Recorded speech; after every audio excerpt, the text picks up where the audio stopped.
World number 1 joker யாரு அப்படின்னா அது அப்கோர்ஸ் பாகிஸ்தான் தான். கேன்சலான மேட்சை இவனுங்க தான் வற்புறுத்தி வாங்க வாங்க நாங்க வந்து இந்தியாவோட விளையாண்டே ஆகணும், எங்களுக்கு அவமானப்படுத்தி ஆகணும், நாங்க சப்மிசிவா தான் இருப்போம் அப்படின்னு ஆசைப்பட்டு பிச்சை கேட்டு இந்த மேட்ச் ஆடுனானுங்க.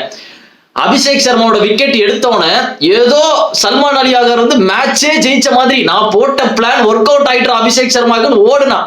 அதுக்கப்புறம் வந்தாண்டா Ishan Kishan pocket dynamite bat எடுத்து பாகிஸ்தான் சூத்த விரிச்சு ஒரே அடி சொருவிட்டு எடுக்கவே இல்லை. அதுல இருந்து அங்க செத்து போனவனுக்கு தான் பாகிஸ்தான் பிளேயர். அதுக்கப்புறம் எந்திக்கவே இல்லை, அவனுங்க அங்கே படுத்துட்டாங்க.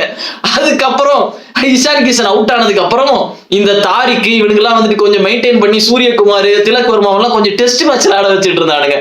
இப்படிதான் இன்னைக்கு மேட்ச் போச்சு. ஆக்சுவலா ரிங்கு சிங் மட்டும் இன்னும் ஒரு வாட்டி சிவம் டூபே ரன் அவுட் ஆக்குனான்னு வச்சுக்கோங்களேன்.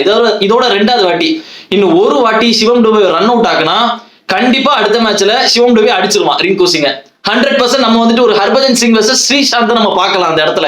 ஏன்னா அந்த மாதிரி தான் ரன் அவுட் ஆக்கி விட்டுட்டு இருக்கான். பய உள்ள என்ன நடக்குதுன்னு தெரியல. 175 அப்படின்னு ஒரு மாதிரியா இருக்குது. பாகிஸ்தான் வந்து ஜெயிச்சிருவாங்களோ அப்படின்னு பார்த்தனா நாங்க வந்துட்டு எப்பவுமே சம்மசிவா தான் இருப்போம், அடி வாங்கிய பழகிட்டோம். அதாவது ஃபர்ஹான் வந்துட்டு பும்ரா போட்டாதனால அடிப்பேன், நாங்க பாண்டியா வச்சு ஆரம்பிக்கிறோம் அப்படின்னு சொன்னோன்னா மாட்டிக்கிட்டான்.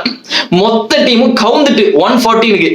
எதுக்கு இந்த மேட்சை வந்துட்டு நீங்க ஆடியே ஆகணும் சல்மான் அலி ஆகர் வந்துட்டு உங்களுடைய பெஸ்ட் டீமை கொண்டு வாங்க, நாங்க வந்துட்டு அதை ஃபேஸ் பண்ணியே ஆகணும் அப்படின்னா வந்து அவமானப்பட்டு ஹியூமிலியேட் ஆகி மானவங்கப்படுத்தி உங்க ஃபேன்ஸ் முன்னாடி அசிங்கப்பட்டு போனதாண்டா மிச்சம்.